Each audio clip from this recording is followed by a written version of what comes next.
ఇంటికి పోయి ఇచ్చి 5 లక్షల రూపాయలు చెక్ ఇచ్చి వచ్చినాం. మేము రాష్ట్ర ప్రభుత్వం తరఫున సాయం చేసినాం. వారం రోజుల్లో ఇచ్చినాం. నువ్వు నెల రోజులు అయిపోయా పట్టించుకోవు. పక్కన ఆంధ్రప్రదేశ్ 3 రోజులు ఇచ్చినా నీకు బుద్ధి రాకపోయా నీకు? ఎందుకు ఈ బాధ్యత రాయిచ్చి మళ్ళా అసలు ఒక్కసారి రివ్యూ చేసినావా రేవంత్ రెడ్డి? నెల రోజుల తర్వాత ఇప్పుడన్నా రివ్యూ చేసినావా?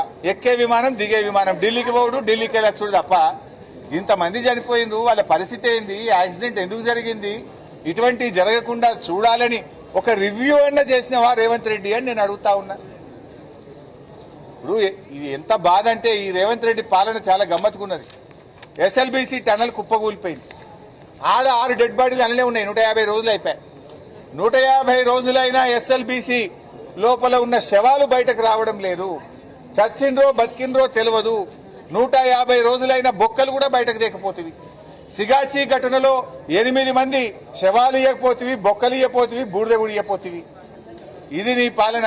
ఎంత బాధ్యత రహితంగా ఉన్నావు అంటే ప్రభుత్వము సకాలంలో స్పందించడంలో, ప్రాణాలు కాపాడడంలో రేవంత్ రెడ్డి ప్రభుత్వం వైఫల్యం, మృతదేహాలు అప్పగించడంలో రేవంత్ రెడ్డి ప్రభుత్వం వైఫల్యం, పరిహారం చెల్లించడంలో రేవంత్ రెడ్డి ప్రభుత్వం వైఫల్యం. నువ్వు సకాలంలో స్పందించుంటే ఆ రోజు మేము వచ్చినాం. అదే వాళ్ళని ఏదైనా అపోలోకో, యశోదాకో, లేకపోతే ఏదైనా నిమ్స్ హాస్పిటల్కో, ఒక హై లెవెల్ హాస్పిటల్కు తీసుకెళ్ళు. బాగా గాయపడ్డారు, వాళ్ళు బతుకుతారయ్యా అంటే నువ్వు పట్టించుకోవు. ఇప్పుడు హాస్పిటల్లో చేరినాక 6 చచ్చిపోయినరమ్మా. నువ్వు నిజంగా మంచి హాస్పిటల్లో జాయిన్ చేస్తే 6 ప్రాణాలు బతుకుతుండే కదా. నువ్వు సరిగ్గా ఇక్కడ లోకల్ ఏదో చిన్న హాస్పిటల్లో సౌకర్యాలు లేని దవాఖానలో పెట్టివి, 6 ప్రాణాలు తీసుకుంటేవి. ఇప్పటికీ ఇంకా 14 మంది దవాఖానలు ఉంటే ఇంకా 5 పరిస్థితి విషమంగా ఉంది. ఇంకో 5 చావు బతుకుల్లో కొట్టుమిట్టాడుతున్నారు. వాళ్ళకన్నా మంచి వైద్యం ఇయ్యి. ప్రాణం ప్రాణమే కదా. మన కుటుంబ సభ్యులో, నీ కుటుంబ సభ్యులో ఉంటే ఇట్లనే చూస్తావా నువ్వు? ప్రాణం ఎవరిదైనా ఒకటే కదా. ఆ 14 మందిలో ఇంకో 5 మంది చావు బతుకుల్లో ఉన్నారు. వాళ్ళనన్నా కాపాడే ప్రయత్నం చెయ్యి. వాళ్ళకు మంచి వైద్యం ఇప్పించాలి. ఆ కుటుంబాలకు కూడా ఒక 50 లక్షల రూపాయలు సహాయం చెయ్యండి అని చెప్పి నేను ప్రభుత్వాన్ని డిమాండ్ చేస్తా ఉన్నా. అంటే ఇవాళ ఎస్ఎల్బీసీలో కూడా ఏం జరిగింది? ఆ డెడ్ బాడీలు బయటకు తెలియ ఇంతవరకు.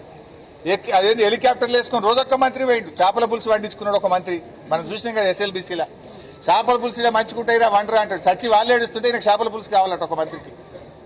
రోజొక్క మంత్రి హెలికాప్టర్లో పోవుడు, రోజొక్క డేట్లు పెట్టుడే తప్ప బాడీలు బయటకు తెచ్చింది లేదు.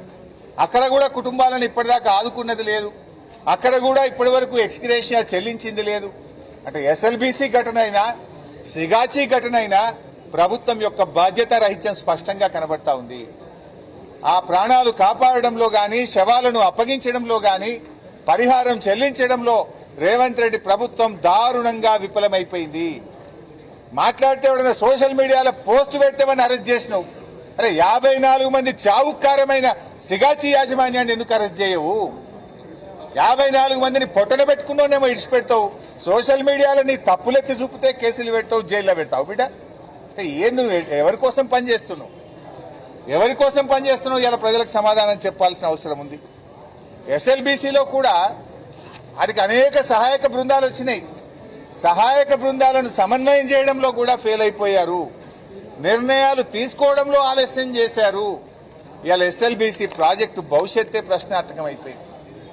ఎస్ఎల్బీసీ ప్రస్తావన ఎందుకు వచ్చిందంటే అక్కడ 150 రోజులైనా 6 శవాలు ఇప్పటికీ దొరకలేవు. ఇక్కడ సిగాచి ఘటనలో 8 శవాలు దొరకలేవు.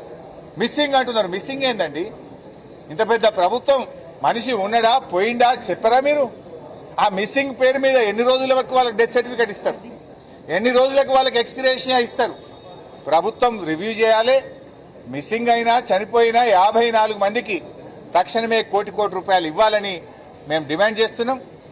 ఈరోజు జిల్లా కలెక్టర్ గారికి మేము అన్ని విషయాలు కూడా చెప్పి బాధితుల పక్షాన వాళ్ళ యొక్క బాధను, వాళ్ళ గోసను వినిపించే ప్రయత్నం చేశాం.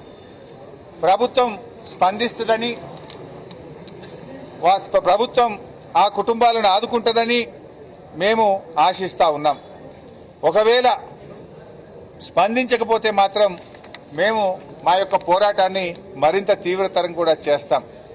నేను ఒకటే ముఖ్యమంత్రిని కోరేది ఒకటే, ఇలాంటి విషయంలో కూడా మీరు బాధ్యతారహిత్యంగా ఉండొద్దు. కొంత బాధ్యతగా వ్యవహరించండి.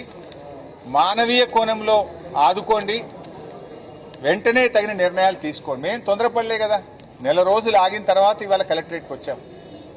నెల రోజుల తర్వాత వాళ్ళ రోదనలు విని వాళ్ళ బాధ చూడలేక మేము వచ్చి రిప్రజెంట్ చేశాం. మిమ్మల్ని నిద్రలేపుదామని వచ్చాం, మిమ్మల్ని తట్టి లేపుదామని వచ్చాం. ఇప్పటికైనా స్పందించండి. గమ్మత్ ఏంటంటే, నేను శనివారం నాడు మా స్థానిక నాయకులకు చెప్పాను, మండే రోజు వెళ్దాము, ఆ బాధితులను ఆదుకుందామని చెప్తే నిన్నటి నుంచి ఒకటే ఫోన్లట వీళ్ళకి, మీరు ఓకురి మీకు సాయం చేస్తామని. మరి నెల రోజులు ఏం చేసిండ్రు?